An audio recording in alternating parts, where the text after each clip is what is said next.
Hey guys, back for another Hopper Hot Take tonight. Again, courtesy of John Lopez. Uh, Lopez has me fired up, as you know, all the time about athletic training. Um, Tonight's article, we are going to move down the coast. See, last night we talked about a lacrosse player in Maryland and the commotio cordis and the article that largely talked about the AED and NOC standards and basically left out the healthcare provider who was there to save the kid's life, right? Tonight we're going to move down the coast. We're going to head to Myrtle Beach, South Carolina, where Horry County Schools in South Carolina was recently sued and lost a lawsuit for $850,000 after a brain injury that occurred in a middle school game. One of the articles that I read earlier this week and what was shared with me said that one of the reasons the school was the plaintiffs, were awarded this money from the school was the lack of an athletic trainer on site. Again, say it again, say it again, say it again. The lack of an athletic trainer on site costs them money. Now, let's step back here. There are a couple athletic trainers in a Facebook group that I'm in who did say that there was an athletic trainer on site. The player in question was on the visiting team. His coaches simply didn't get the athletic trainer from the home team. So there is question there. However, I don't understand why the judge and the jury would rule against the school for not having an athletic trainer there. So there is question as to that.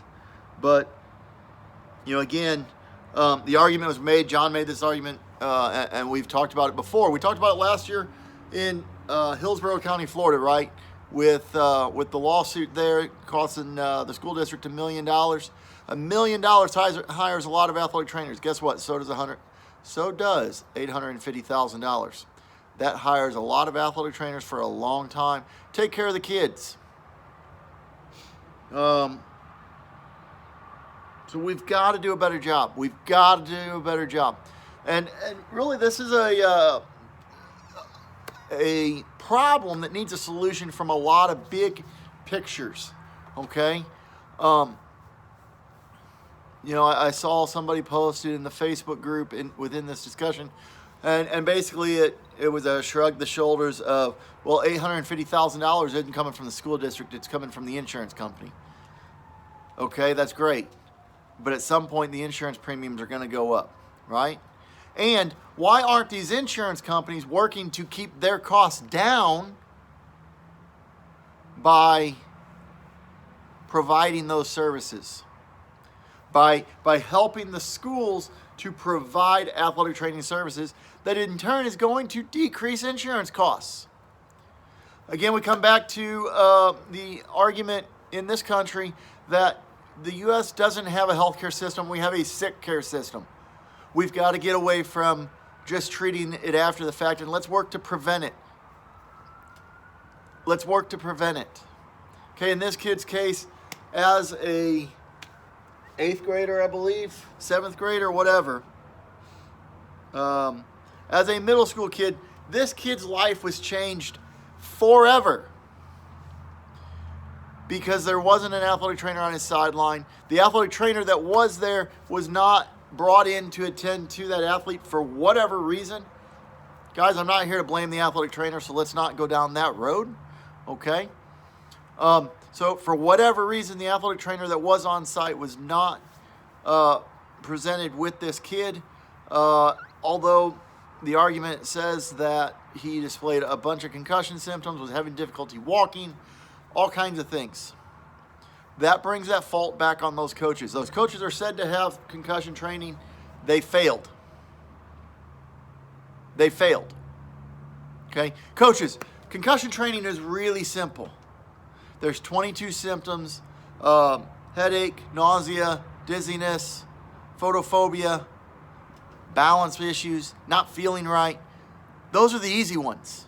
Okay? When a kid tells you that, you get help. And when in doubt, sit them out. That's simple concussion management right there for you, coaches. All right? So, a lack of doing so is going to cost that kid a lot of money over the course of his lifetime. It changed his life forever.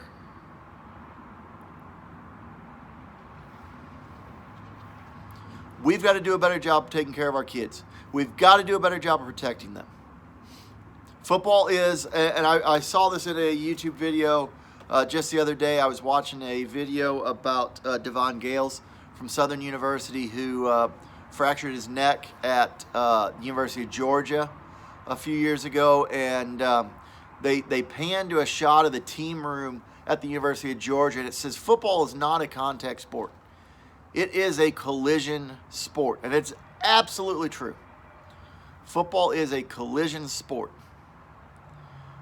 It is inherently dangerous, but we can make the game safer, and we have to do so. That requires appropriate concussion training, concussion management, concussion policies. That requires the appropriate medical personnel, and that the appropriate medical personnel be allowed to do our jobs. Concussions are going to happen in football. Management of it needs to get better. We need to prevent second impact syndrome. We need to prevent the more significant brain injuries. We can mitigate those, but we got to put that effort forth. That is tonight's Hopper Hot Take. I hope you guys have a great night, and we'll see you later.